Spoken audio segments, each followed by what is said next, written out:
I have a son, and he has asthma, allergies, eczema, and the like. And the most recent that came up was seizure brainwaves. Mhm. And I was told, and I also read that the keto diet is very promising for that. But now you seem to be not on board with keto as much. So I was just curious your thoughts on keto being recommended for seizures. Yeah, so there was some early data a long time ago that when they're treating patients with seizures, they would put them on a high, like more of a ketogenic diet to help lower this inflammatory response, Yeah. right? But from our perspective, that puts the patient, especially the child, in a pro-inflammatory response over time. When it came to studies, like I was in a big study in 2008, and there was a conference at Hopkins, and they were looking at, and I'm not going to talk about seizures right now, but I'll give you the idea. Cancer, because that's a big thing when we talk about ketogenic. So they were looking at breast, colon, prostate, brain tumors. And when patients were eating a ketogenic diet on the first month, there was an improvement of their tumor response. So a little bit of tumor regression, meaning shrinking. Why? Because they weren't eating the highly refined sugar products, highly glycemic products, so white sugars, white bread, blah, blah, blah. So less, obviously, growth of cancer because tumors have, 10 to 12 times more insulin receptors. So it grow faster. So yes, you would see this. So the industry from that lecture, that day, one day, the seminar went crazy. They took this and they wrote it. The food industry like keto, keto, keto, keto. Everything was great, great, great.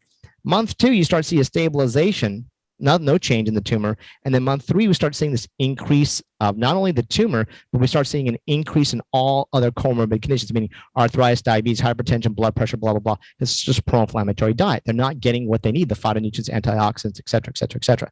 So the thing is, there's a little bit of a benefit in the beginning, but from us, I'm like, why am I restricting? Nobody's eating a ketogenic diet naturally. If you look at the blue zones, people who live past 100 centurions in cities of groups of people, like in communities, right? There's 5 different people, 5 different places around the world, different genetics, so different types of diet. But what are they eating? Predominantly plant foods. Legumes is actually the biggest of all the foods, beans and legumes, which some doctors are saying, don't eat lentils, don't eat beans. I'm like, but these are the things that the people eat that live the longest. We got to avoid trying to biohack the body. I always talk about this. Biohacking does not help us. That's a trend that's really popular on social media. It's a trend that's in all these conferences, biohackers, the fathers of biohacking. And I see this all the time. Anytime you start cheating science and nature doesn't help you. Nature will come back and slap you in the side of the head. You have to understand the laws of nature, and then nature will reward you in kind. That's where we have to understand. So, but everybody doesn't want to eat as healthier, or they want a quick fix, or they want to kind of do what they always wanted to do. So it kind of feeds into their own perception and belief. Trust me, I wasn't eating the perfect diet before I went plant-based. I was just the standard. I know I was more of a I'm eating clean more than anybody. I used to get my beef and my fish from here. I now is that person, right? But I can tell you my numbers aren't as good as they are today. I don't feel as good as I do as today. I feel fantastic versus what I did even when I thought I was eating clean, right? Because that's just our self-perception of saying, well, I'm eating something. So when it goes back to seizures, believe it or not, we want to look at what are the triggers. We always want to look at the gut microbiome key. We want to look at, food inflammatory triggers. Most kids that do have seizures have a dysfunction of both.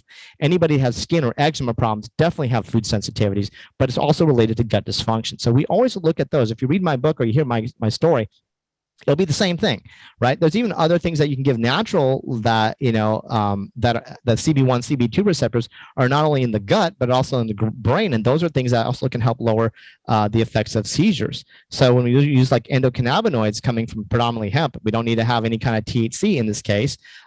Then there are certain things that naturally will fix the gut, and also now been using for seizures in patients, even in Europe, is what they give as a prescription. So there's a lot of natural things that we have to look at. What's the triggers, rather than looking at, well, how am I going to restrict this person for their diet so much? What we have to do is is it nutritionally sound? Are they getting the phytonutrients? Are they getting the antioxidants? Are they eating an anti-inflammatory diet? If not, then that biohacking will have a detriment over the long haul. In the beginning, it might have a short-term benefit. There's always this honeymoon period, but then the marriage may not be good going forward.